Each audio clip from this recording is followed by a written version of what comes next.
Hello, my name is Nicolai Steinø. I'm an architect and I hold a PhD in urban design, and you're now looking at my left ear. I'm an associate professor at the University of Aalborg, and I'd like to talk about the senses and the city. Starting with the ear, or sounds. Uh, the sum of sounds in the city may be referred to as the city's soundscape. And it can, of course, be observed either passively through whatever sounds hit your ear, or actively, as in when you listen to the sounds and try to discern what they are. And sounds can be, of course, good or bad. The bad sounds we normally call noise, and cities, as you know, have lots of noises. There's, of course, traffic, and there is air conditioners, there's elevators, there's all this machinery, compressors, whatever, that we fill up our cities with. But they can also be nice, of course. I once lived in Upper West Side, Manhattan, and wasn't far from the Manhattan School of Music. And one of the particularly nice sounds in that area at evenings was whenever the students from the School of Music were rehearsing in their homes. So you would hear someone playing a saxophone or the piano. You wouldn't always be able to discern where that particular sound came from. It would be somewhere in the environment, or as it's also the point where the subway comes out of the underground because of the valley of the 125th Street. It rolls onto a bridge, and it creates this kind of rhythmic rumble because it's not constant like car traffic, but it's only whenever there's a train coming. So and also when I picked up my kid from school on afternoons, often just across the school at the pedestrians crossing, there would be the ice cream truck, and it would have this particular melody, which would go something like, and so on. And it's quite distinct, of course, in the soundscape of the city. Of course, the kids would love it, and the parents would fear it because it meant now the kid would start asking for ice cream. But those are sort of like the many different sounds that you may experience in the soundscape. Of course, sometimes you may also experience the absence of sound, which we call silence. And of course, silence is quite rare in cities, but it does happen. I guess maybe somewhere in Central Park you can find more silent areas. Or there's one particular space in the 53rd Street, just one block east of the MoMA, which is called Paley Park. It's a so-called pocket park. It's actually developed in the late 1960s on a plot. So sitting between those tall midtown high-rises, there's this empty space which was landscaped by a landscape architect to provide a small, pocket or a niche in the streetscape where you could retract inside the buildings, and this completely changes the sounds because it sort of screens off the traffic being inside the block. And in addition, the architects installed an artificial waterfall at the end of the park with this kind of water splashing down all the time, producing this kind of ambient noise, which would sort of screen off the other sounds of the city, creating a quasi-silent space, or a particular space at least in the urban space.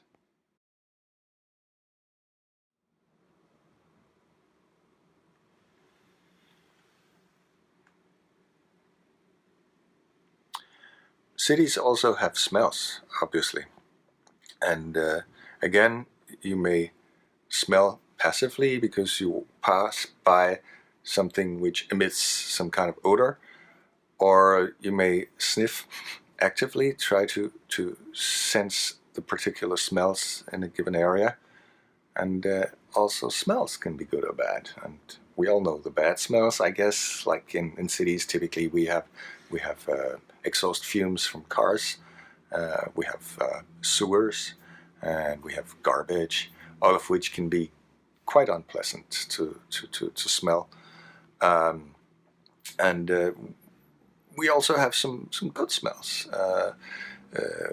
One of the smells I particularly like in cities, which maybe you don't come across too often in New York, is like the smell of a covered market, where you can smell the fresh produce, fruit, vegetables, uh, but also fish markets. You get these fantastic fish markets in many places. I mean, fish is something which puts some people off because it's a quite strong smell, but the smell of fresh fish actually can be, I mean, really mouth-watering, um, and also other smells like, um,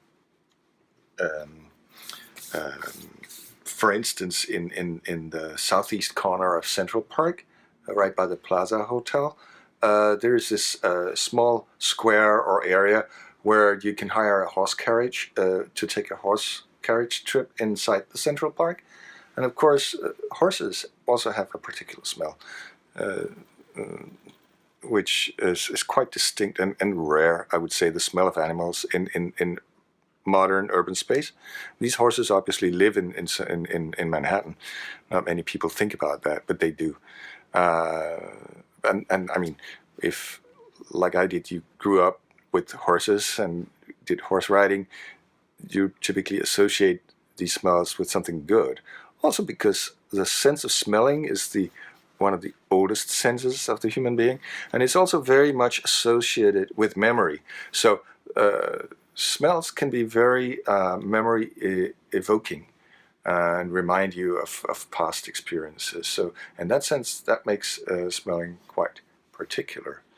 Well, the absence of smell is probably the most dominant aspect of contemporary urban life because, I mean, historically, cities had a real stink to them.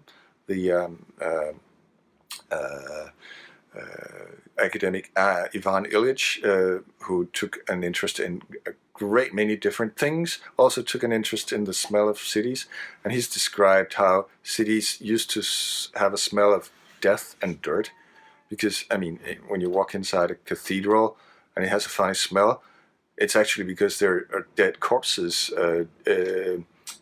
disintegrating underneath the cathedral floor, and as modern people don't necessarily really think about these days. Uh, all garbage, as before there were sort of garbage trucks and renovation systems, it was just literally just littered in the streets, and uh, medieval cities have had an incredible stink to them, which we probably can't even imagine as modern people. So the history of the city is also very much associated with getting rid of smells, to the extent that if you go inside a food store or supermarket these days, you don't smell the food because everything is wrapped in plastic. It's kind of an antiseptic environment that you enter. And if you smell any good smells in the city at all, it's typically, you know, artificial smells like perfumes and so on. So and it's a very artificial environment, the smell environment of cities today.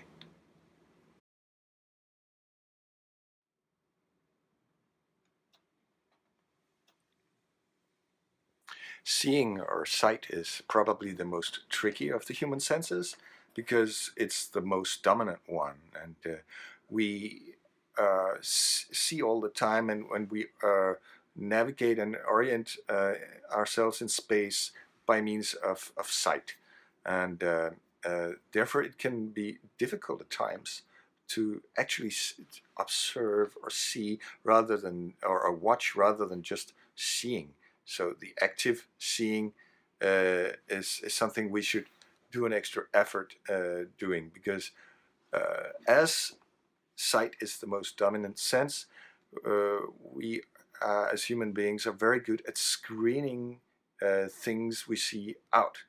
Uh, as for instance, when we walk down a street, we see the main features in the street, but we screen off uh, a lot of stuff which is actually there when you start looking, like all the street inventory. You have the electrical fitting boxes, you have the newspaper vending boxes, letter boxes, you have street lights, and a lot of stuff which, when you come home, they were actually there in front of your eyes, but you may not have noticed them because you didn't actually look for them.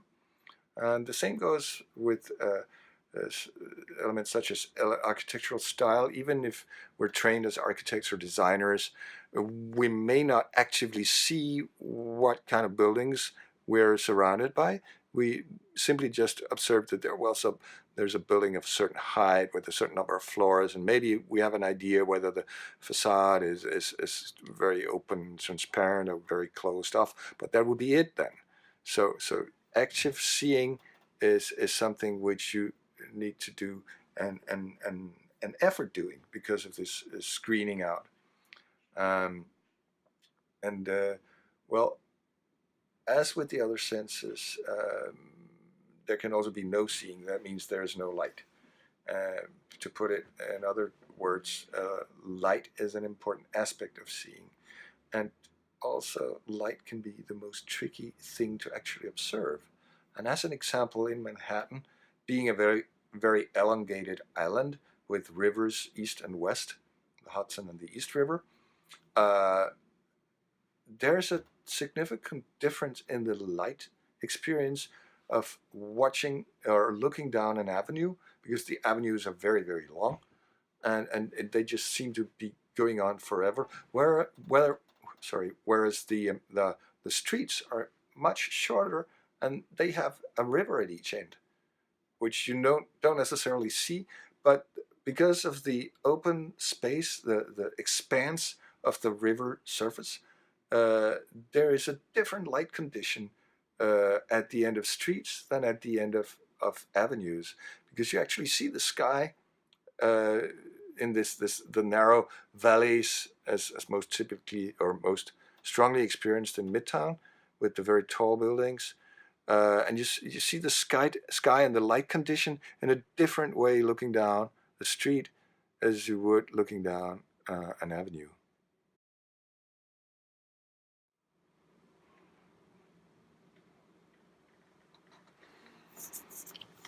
The skin is probably the least recognized sensory apparatus in our bodies, because sensing through the skin is not as dominant as the other senses, but still it's quite important, even when experiencing the city and the urban space. What we sense through the skin is temperature, is humidity, and it's also wind.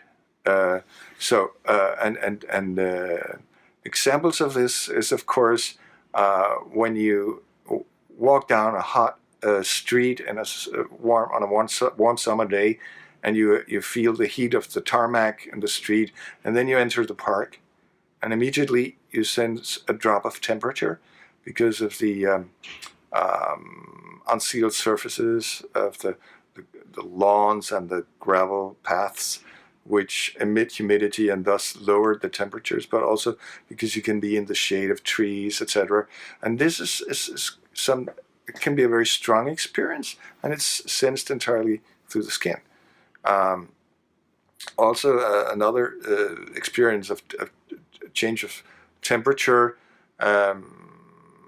in a Nollian sense. Nolli, this late 17th century guy who drew up this beautiful map of the city of Rome, where not just the open air street spaces and plazas, but also the interior of cathedrals and other public monuments were considered part of the urban space. When you enter a cathedral, because of the thick wall and the small windows and It typically also represents a drop in temperature, at least on warm summer days. When you go inside the cathedral, immediately you have a different sensory experience due to the changes in temperature, but also wind. I mean, of course, there can be windy days and not so windy days, but there can also be different wind conditions in different parts of the city. Typical example is when you walk past a thoroughfare to the interior of an urban block. There can be, due to this kind of stack effect of the opening, suddenly there can be a blow of air coming out from that thoroughfare, or just if you pass by an intersecting street, if the wind comes from that direction, suddenly your umbrella or your coat or whatever will sort of blow away. And so this is, of course, also a sensory experience which is sensed through the skin.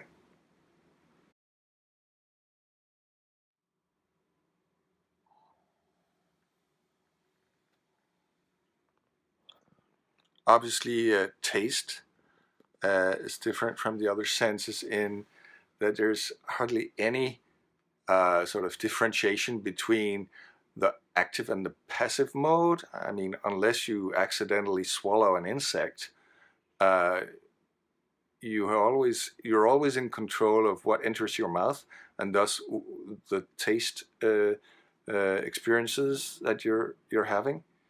And also, I mean, we don't go around licking the city literally or per se. So in that sense, talking about taste and the city, we have to consider it more like on a meta level, because I mean, cities obviously are expressions of culture, and different cities have different cultures, and different cultures have different cities. And associated with culture is also cuisine. So in cities in different parts of the world, you will have different taste experiences. I traveled in Iran some years ago, and cities like Kashan, Tehran, Isfahan uh, are quite distinct in terms of taste, because the most typical food there is kebab. I mean, of course, you can have other foods, but that's sort of like the street food, the fast food of Iran. And it's, at least with me as a Westerner, it left a quite distinct association with this particular food, with that particular geography. Uh, in Central Europe, for instance, uh, some of the dominant foods are pork and potato, whether they come in the shape and form of meatballs or sausages or like schnitzels or whatever. Uh, this is foods that are particularly dominant in cities like Prague, Vienna, Warsaw, etc. And therefore you also have this sort of link between those foods and that geography. New York being a global city, of course, you can have any type of food. I once went to an Ethiopian restaurant in Manhattan. I never thought that even existed. I thought Ethiopia was all about lack of food, but that's obviously just me being ignorant. Anyway, so as you can have any food in New York, still you may say that there is a particular taste to the different neighborhoods, because as neighborhoods are representations of different cultures. Harlem is one culture, Spanish Harlem is a different culture, Upper West Side is another culture. You will have these different food experiences and thus different tastes in different parts of the city. One of my son's favorite joints was a diner in 125th Street in Harlem, where they served like cheeseburger deluxe, which he liked very much. But also on